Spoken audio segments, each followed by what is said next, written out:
Buenas tardes. Bienvenidos a la emisión de mediodía de Noticias Caracol. Primero la gente. El mundo amaneció con un nuevo capítulo de guerra en el Medio Oriente. Israel y Estados Unidos atacaron Irán en una operación conjunta contra objetivos del régimen islámico.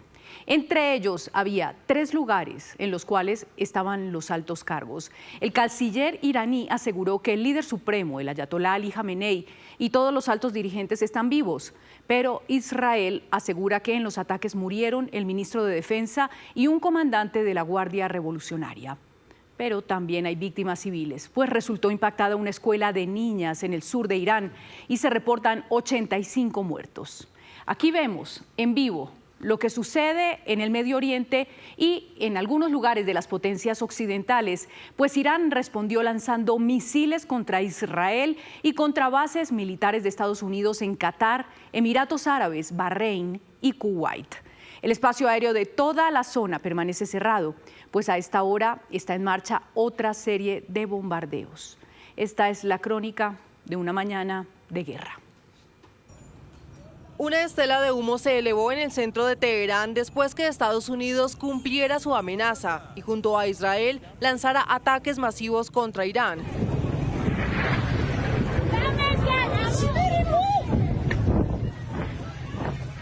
Los bombardeos alcanzaron una escuela primaria de niñas. La escena fue de confusión, angustia, miedo e impotencia. Sus ojos eran testigos de un momento para el que ni padres ni vecinos estaban preparados. En medio del polvo y escombros a sus pies, los gritos y abrazos no cesaban, tampoco la búsqueda de respuestas, incluso entre quienes están en la frontera turca. Si Dios quiere, todo saldrá bien. Por el momento, mi familia sigue en nuestro pueblo, por eso vuelvo. La República Islámica elevó su advertencia. Al comienzo de la guerra disparamos lo último que tenemos en nuestro arsenal, pero a medida que continúe utilizaremos nuestros misiles más potentes. Y mientras se ordenó el cierre de colegios y universidades, en otro punto de la capital, un incendio devoró vehículos.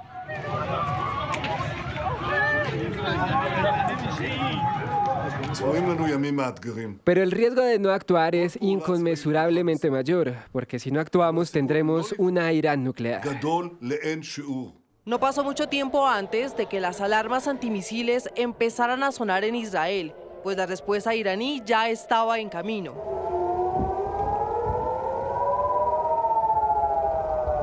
A las sirenas siguieron explosiones.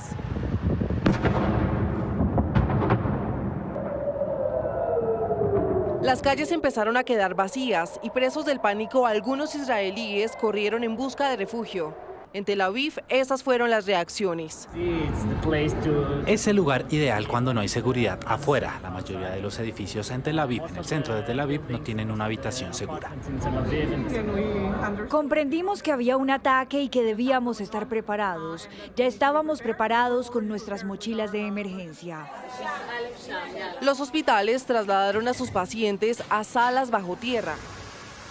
Y mientras Irán cerró rápidamente su espacio aéreo, el impacto de sus misiles se escuchó en varios países de la región, donde Washington tiene bases militares: Qatar, Bahrein, Kuwait, Emiratos Árabes Unidos y Arabia Saudita.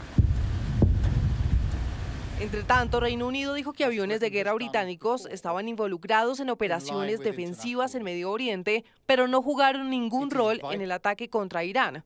Por su lado, Estados Unidos instó a los buques comerciales a evitar el Golfo, en un momento crítico para la región. Tras varias rondas de negociación directa entre Estados Unidos e Irán, finalmente el presidente Donald Trump optó por la opción militar. Fue durante la madrugada que Trump sorprendió al anunciar un nuevo ataque, esta vez mucho más extenso que el anterior, que había estado enfocado en instalaciones nucleares. Vamos a Washington con Juan Camilo Merlano. ¿Qué se sabe de la duración de estos ataques?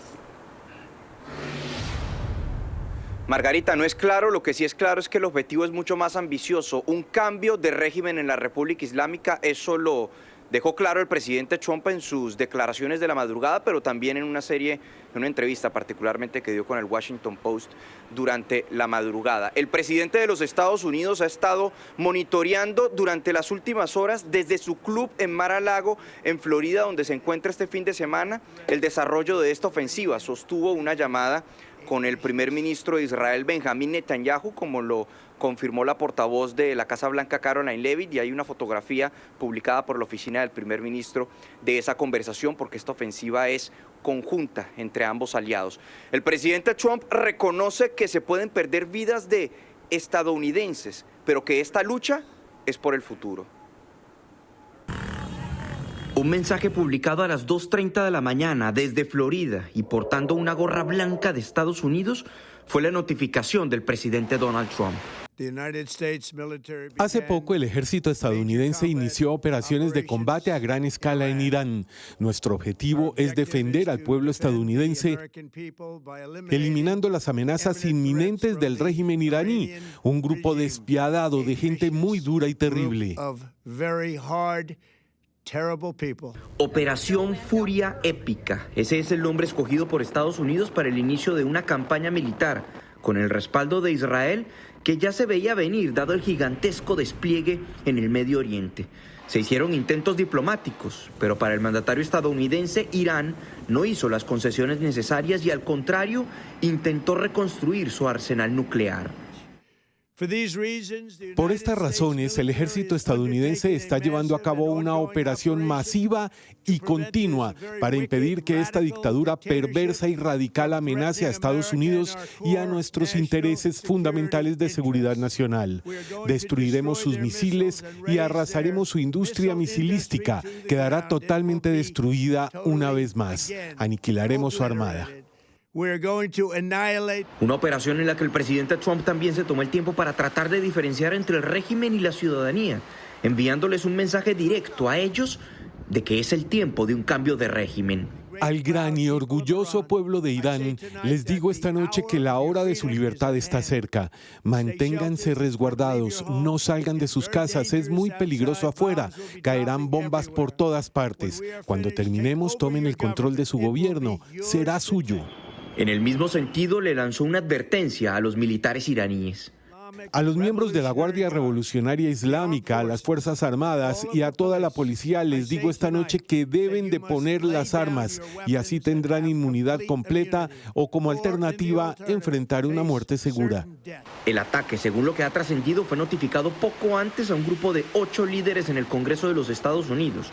No obstante, desde ya hay voces de legisladores que señalan al presidente Trump de violar la Constitución al no haber pedido autorización para lanzar la ofensiva. Entre las voces de los congresistas que están criticando al presidente de los Estados Unidos está, por ejemplo, el del líder de los demócratas en el Senado, Chuck Schumer, quien de hecho hizo parte de ese grupo de 8 legisladores que fueron a los cuales se les avisó antes de que se adelantara el ataque. Dice que el presidente Trump no tiene un objetivo claro para esta nueva ofensiva, que parece una guerra eterna que pone en riesgo tropas estadounidenses, y le está exigiendo al presidente de los Estados Unidos y al secretario de Estado que adelanten sesiones informativas para la totalidad del Congreso, y que el Congreso debe regresar inmediatamente a adelantar una votación de resolución de poderes de guerra para frenar nuevos ataques por parte de los Estados Unidos. En ese sentido se pronuncian otra serie de legisladores. Hay que decir que el secretario de Estado, Marco Rubio, también está en el club del presidente Trump en Mar-a-Lago, siguiendo de cerca la situación. Margarita. Juan Camilo, lo más complejo de este enfrentamiento es que estamos hablando de potencias nucleares. Se estima que Israel tiene 90 cabezas nucleares y por lo menos 400 misiles nucleares, según el Instituto Internacional para la Paz. Estados Unidos, por su parte, tiene más de 5.000 misiles nucleares. E Irán se cree que habría venido desarrollando en las últimas décadas capacidad nuclear. Así que por ahora no hay precisión de cuántos misiles podría tener Irán o si realmente logró desarrollarlos. Lo cierto es que en este conflicto desatado en Medio Oriente en las últimas horas, Estados Unidos tiene a su disposición lo siguiente: el poderoso portaaviones Gerald Ford, el mismo donde se coordinó la operación de bombardeo, asalto y extracción de Nicolás Maduro en Caracas. Este buque tiene un poderoso sistema de guerra electrónica y capacidad para ejecutar al menos 270 operaciones de combate aéreo cada 24 horas, con los aviones que puede desplegar desde su rampa. También está ahí el portaaviones Abraham Lincoln. De hecho, desde finales de enero. En Medio Oriente, Estados Unidos tiene además unas 20 bases de donde podría desplegar hasta 50.000 soldados. En muchas de ellas hay instaladas sistemas de misiles de mediano alcance. En la zona de conflicto, la Armada estadounidense también tiene destructores armados con misiles Tomahawk y dispone de un número indeterminado de poderosos aviones de combate como el F-22, el F-35 y el bombardero B-1. Por su parte, Irán cuenta con sistemas de defensa compuesto con misiles balísticos de mediano y corto alcance que podrían destruir un blanco hasta a 2.000 kilómetros de distancia. Ahí vemos la capacidad misilística de Irán, que es muy importante y que la estamos viendo en este momento en diversos puntos del Medio Oriente a donde están impactando. Tienen el sistema ruso de misiles S-300 para defensa antiaérea que puede destruir objetivos a 300 kilómetros de distancia. Irán también tiene un poderoso sistema de drones militares, entre ellos el Shahed, probado en la guerra de Ucrania. Las fuerzas del Ayatolá también cuentan con lanchas de ataque rápido, armadas con misiles antibuque y antisubmarinos, y minas submarinas. Finalmente, Irán tiene unos 600.000 soldados activos. Para los expertos, si bien Estados Unidos tiene una supremacía militar muy importante sobre Irán y también Israel, esta madrugada arrancó un conflicto que podría tener unos efectos colaterales muy complejos, no solo en Medio Oriente, sino en otros puntos del planeta. Y han sido múltiples los intentos fallidos para encontrar una solución diplomática. En 2015, Estados Unidos y otros países firmaron un acuerdo con Irán para evitar su proliferación nuclear. En 2018, Trump lo deshizo en su primer mandato. Y desde ese momento han venido ocurriéndose múltiples movimientos. Aquí un recuento de ellos. Cambiar el régimen iraní y luchar contra el aumento de la fabricación de armas nucleares se ha convertido en una prioridad para Donald Trump. Han pasado 8 meses desde su último ataque en contra del país persa. El 22 de junio del año pasado, Estados Unidos lanzó su denominada Operación Martillo de Medianoche tras semanas de tensiones. Bombarderos y submarinos apuntaron contra una planta, una instalación y un laboratorio para el desarrollo de armas nucleares. El presidente estadounidense celebró su ofensiva. Nuestro objetivo era la destrucción de la capacidad de enriquecimiento nuclear de Irán y poner fin a la amenaza que representa el principal estado patrocinador del terrorismo en el mundo. Esta noche puedo informar al mundo que los ataques han sido un éxito militar espectacular. Las instalaciones de enriquecimiento nuclear de Irán han sido completa y totalmente destruidas. Fueron utilizados 30 misiles Tomahawk y una docena de bombas antibúnker lanzados desde bombarderos B-2, una de las herramientas más preciadas y tecnológicas de Estados Unidos. Irán respondió atacando a Israel, 2 países históricamente enemigos. También lanzó bombardeos contra Qatar, pero rápidamente se alcanzó un alto al fuego e Irán bajó su tono. El alcance nuclear iraní parecía estar controlado. Así lo aseguraban desde Estados Unidos. Además, las imágenes satelitales daban cuenta de la destrucción en las instalaciones. Aunque Irán suspendió su cooperación con el Organismo de Energía Atómica de la ONU, prohibiendo cualquier inspección internacional en temas nucleares. Durante la Asamblea General de la ONU en Nueva York, el primer ministro israelí Benjamin Netanyahu denunció que Irán no se iba a detener con el desarrollo de su arsenal nuclear. Es un mapa. Miren el segundo mapa. Es el mapa de una maldición. Es el mapa de un arco de terror que Irán ha creado e impuesto desde el Océano Índico hasta el Mediterráneo. Irán, conocido como el gigante persa, es de suma importancia para todo Medio Oriente. Tiene 92 millones de habitantes, casi el doble de la población colombiana. Trump lleva meses buscando la vía diplomática. Incluso envió a una delegación a Suiza para negociar con las autoridades iraníes. Pero durante la madrugada de este jueves, los funcionarios terminaron los diálogos sin ningún resultado. Trump reaccionó. Llevamos 47 años jugando con ellos y eso es mucho tiempo. Nos han estado machacando las piernas, la cara, los brazos. Han estado atacando barcos uno a uno. Cada mes sale algo nuevo. No se puede aguantar mucho. No estamos contentos con la negociación. No quieren decir las palabras clave. No vamos a tener un arma nuclear. Mientras tanto, en Irán, el ambiente se ha tornado tensionante durante las últimas semanas. Desde el 28 de diciembre, la población iraní se rebeló en contra del régimen durante algunas semanas. Pedían un cambio, un movimiento que tuvo eco en múltiples países del mundo. La gente está desesperada, sin apoyo, indefensa. Por su parte, Trump ha llamado al pueblo iraní a levantarse en contra del régimen de Ali Khamenei, un líder religioso que tiene la última palabra en las decisiones del Estado, así como una meta clara desde que llegó al poder en 1989, la destrucción de Estados Unidos. Mucha atención, la Media Luna Roja acaba de confirmar que hay más de 200 muertos en Irán como parte de los bombardeos realizados por Irán y Estados Unidos. ¿Y cómo está reaccionando el mundo? Pues veamos algunas de las reacciones de los líderes internacionales. Sí, señora Margarita, vamos a empezar con el pronunciamiento de Antonio Guterres, secretario general de las Naciones Unidas, quien señala a través de su cuenta de X lo siguiente: exijo el cese inmediato de las hostilidades y la desescalada. De no hacerlo, se corre el riesgo de un conflicto regional más amplio con graves consecuencias para la población civil y la estabilidad regional. Insto encarecidamente a todas las partes a que regresen de inmediato a la mesa de negociaciones. Pero también se ha pronunciado el presidente de Francia, Emmanuel Macron, quien ha resaltado también en sus redes sociales: el estallido de la guerra entre Estados Unidos e Israel e Irán conlleva graves consecuencias para la paz y la seguridad internacional. La escalada actual es peligrosa para todos, debe cesar. El régimen iraní debe comprender que ahora no le queda otra opción que entablar negociaciones de buena fe para poner fin a sus programas nucleares y balísticos, así como a sus actividades de desestabilización regional.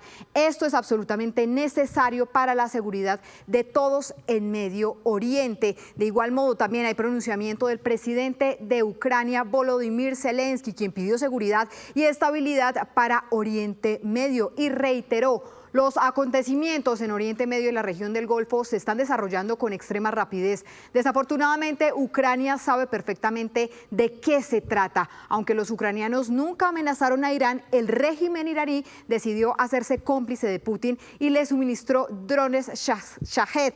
Y no solo los drones en sí, sino también la tecnología para producirlos. Irán proporcionó otras armas a Rusia. Recordemos que precisamente esta semana se cumplieron 4 años de la guerra entre Rusia y Ucrania. Pero además hay pronunciamiento de Pedro Sánchez, presidente del gobierno español, quien exigió respeto al derecho internacional humanitario y dijo: rechazamos la acción militar unilateral de Estados Unidos e Israel, que supone una escalada y contribuye a un orden internacional más incierto y hostil. Rechazamos igualmente las acciones del régimen iraní y de la Guardia Revolucionaria. No podemos permitirnos otra guerra prolongada y devastadora en Oriente Medio. Y a propósito de Europa, se acaba de conocer una declaración conjunta de Francia, Alemania y Reino Unido, quienes reiteran su compromiso con la estabilidad regional y la protección de la vida de los civiles. Abro comillas: condenamos en los términos más contundentes los ataques iraníes contra países de la región. Irán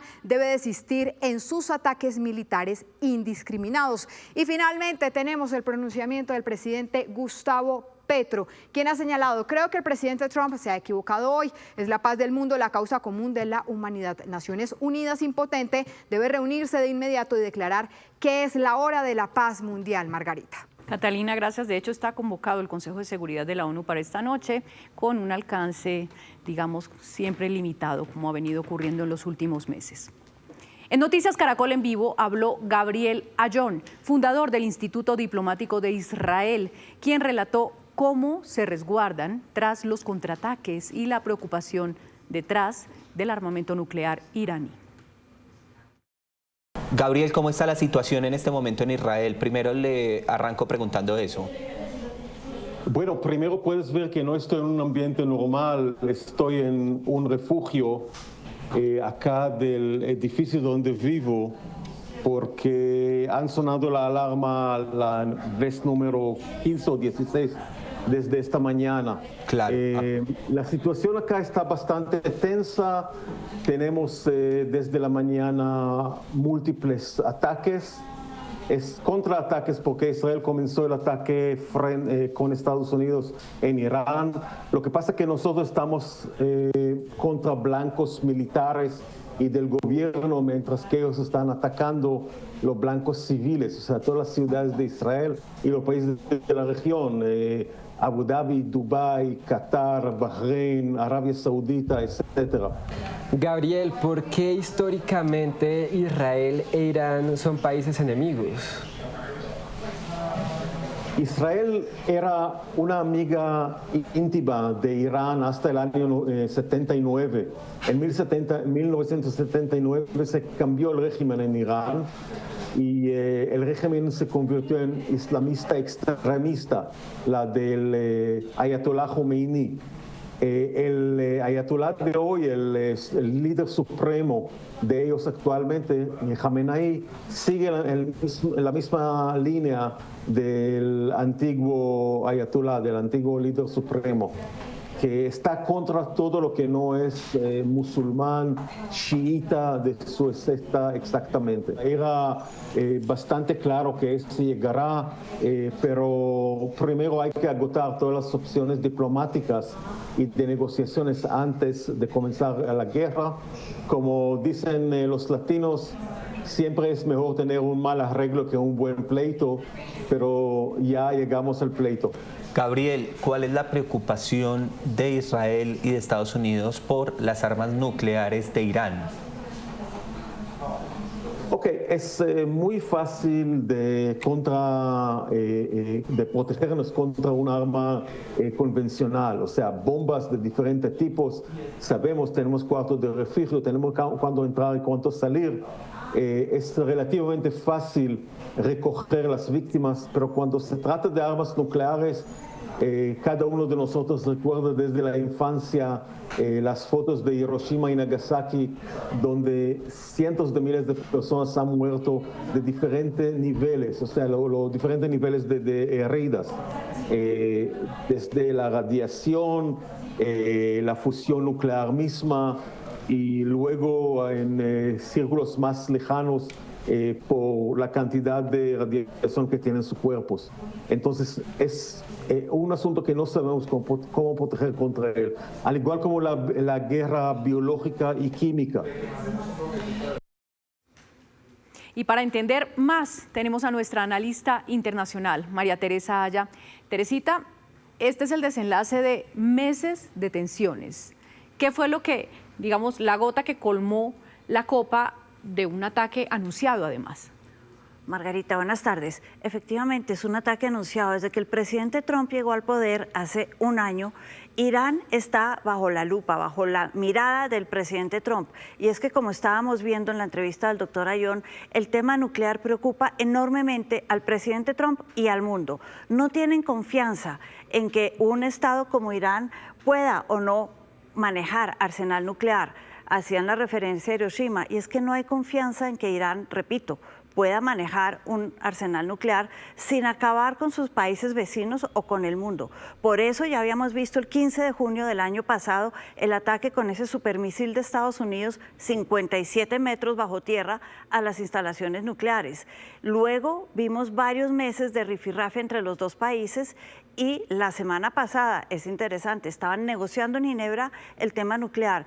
Pero, como dijo el presidente Trump hace unos días, Irán nunca pronunció la palabra mágica o la frase mágica, y es: no vamos a tener ningún arma nuclear y no vamos a desarrollar un programa nuclear.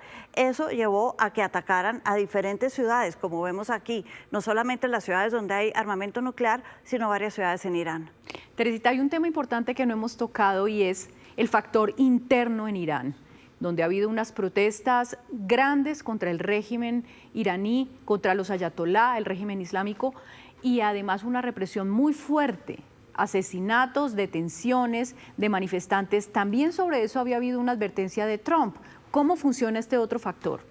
Sí, efectivamente Irán tiene amenazas no solamente de sus países vecinos, que son muchos, sino tiene amenazas también de internas muy importantes. En el 2009 hubo unas primeras manifestaciones grandes en las que se dieron por razones de elecciones, unas elecciones fraudulentas. En el 2022 recordemos la muerte de Masha Amini, una mujer kurda que fue arrestada por llevar mal puesto el velo y se le veía el pelo y que murió en cautiverio.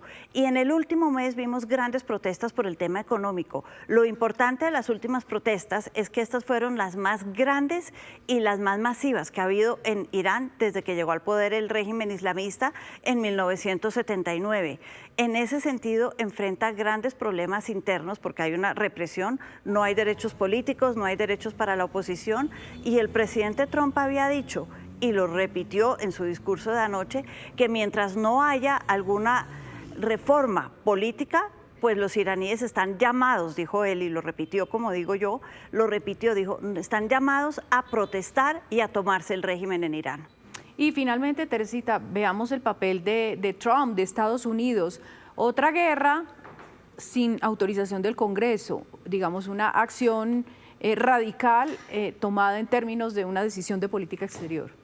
Sí, según la ley americana y después de la guerra de Vietnam, para hacer la guerra el presidente tiene que pedir el consentimiento del Congreso.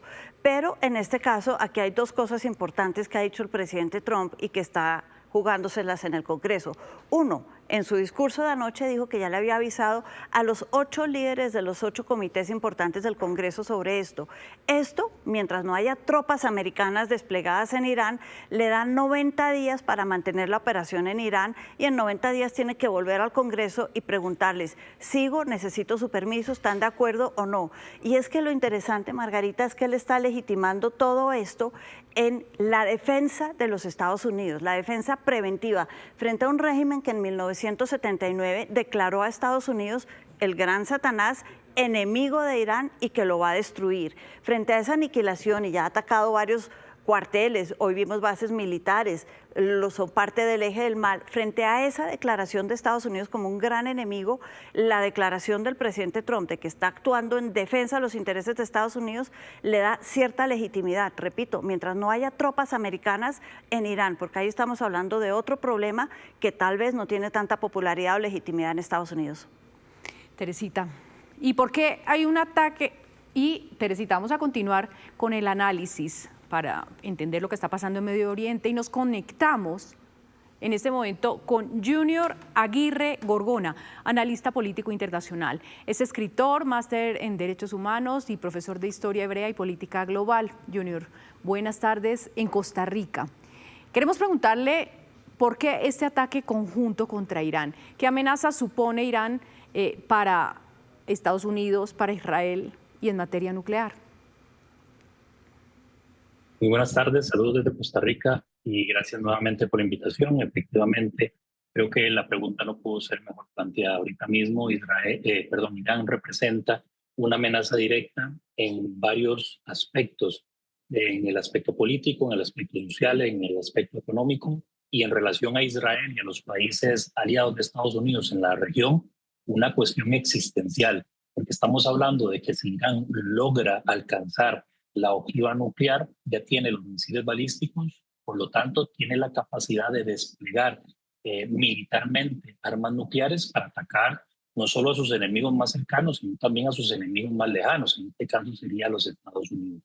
Irán representa el principal foco de desestabilización del Medio Oriente y por lo tanto, desde hace ya varios años, Estados Unidos, desde 2016 que Trump asumió el poder por primera vez, está en la tarea de realizar acciones en primer momento preventivas y en segundo momento militares con el objetivo de desestabilizar a los ayatolas que casi que desde los años 80 han venido insistiendo en la necesidad de alcanzar un arma nuclear para que sea la herramienta de disuasión para sus enemigos de la región. Este año vimos, doctora Aguirre, un año complicado para Estados Unidos que empezó muy movido con el tema de Venezuela y esa primera intervención en donde hay una palabra que fue supremamente importante. Estamos hablando del petróleo en Venezuela. ¿Podemos decir que para Irán el tema del petróleo es igual de importante para Estados Unidos? Muy buena pregunta también. Acá, en el caso de Irán, si bien es cierto, posteriormente podrían darse movimientos que apunten a el uso del petróleo iraní. Lo cierto es que aquí tienen que ver ya, o está más bien enfocado directamente en cuestiones militares y cuestiones existenciales, no solo, como mencioné hace un momento, para los enemigos regionales de Irán, sino también para sus enemigos del exterior, Estados Unidos y la Unión Europea, bueno, vamos a decir la OTAN entera. Por lo tanto, ahorita el foco principal puede ocurrir, por eso me parece que la pregunta apunta de manera correcta a un análisis correcto también, pero ahorita no son los intereses específicos de Estados Unidos. De hecho, si primero se realizó la intervención en Venezuela y se esperó un tiempo prudente y no se realizó al mismo tiempo, fue pensando precisamente lo que ese ataque o esos ataques simultáneos que pudieron haberse dado, pudieron haberle hecho a los precios del petróleo que, como hemos visto en meses anteriores, han alcanzado mínimos históricos y esto podría en un momento determinado causar todavía más una desvalorización del precio del petróleo, afectando también a los aliados de Estados Unidos en la región, que serían Qatar, Arabia Saudita y los Emiratos Árabes Unidos. Y creo que esto también es importante mencionarlo ya para terminar de contestar esta pregunta. Sí. Estados Unidos no se puede dar el lujo directamente de apropiarse del petróleo iraní, principalmente porque Irán también tiene relaciones implícitas y explícitas con el gigante asiático, en este caso con China. Y una afectación a los intereses de China podría traducirse también en una afrenta del gigante asiático contra Estados Unidos, no digo que a nivel militar, pero sí a nivel económico-político. Señor Aguirre, ¿piensa usted que estamos viendo los estertores del régimen islámico que está en el poder desde 1979, como escuchábamos hace un momento? Es decir, después de 47 años, ¿se acabó la revolución islámica? No va a ser tan fácil, pero sí me parece que es el preámbulo de una serie de acontecimientos que tienen que ocurrir para que efectivamente estemos en presencia del fin del régimen de los ayatolás, que ya se ha afincado al poder durante más de 40, 50 años desde que ocurrió la revolución en contra del Shah. Casualmente, nuevamente, el Shah, el heredero, hijo, en este caso Reza Pahlavi, sería el que tomaría o el que se encargaría en este contexto de realizar el periodo de transición. Pero no podemos pensar que va a ser un proceso sencillo, porque si bien es cierto, el Shah tiene elementos de apoyo político a lo interno, lo cierto es que también tiene muchos detractores, porque la época del Shah también fue una época complicada a otros niveles, ¿verdad? Principalmente de represión y nivel económico, no a nivel, digamos, islámico extremista, que es el que se está viviendo con el régimen de los ayatolás. Sin embargo, todavía tendrían que ocurrir varias cosas como para decir que ya estamos a las puertas, pero sí podríamos afirmar que es el preámbulo o el principio del fin del régimen de los ayatolás. Junior Aguirre, en Costa Rica, muchísimas gracias por su análisis. También a María Teresa Aya por estas ideas que nos ayudan a entender mejor lo que está ocurriendo y sobre todo a comprender los alcances de una noticia con potencial de cambiar el mapa y la geopolítica del Medio Oriente y del mundo.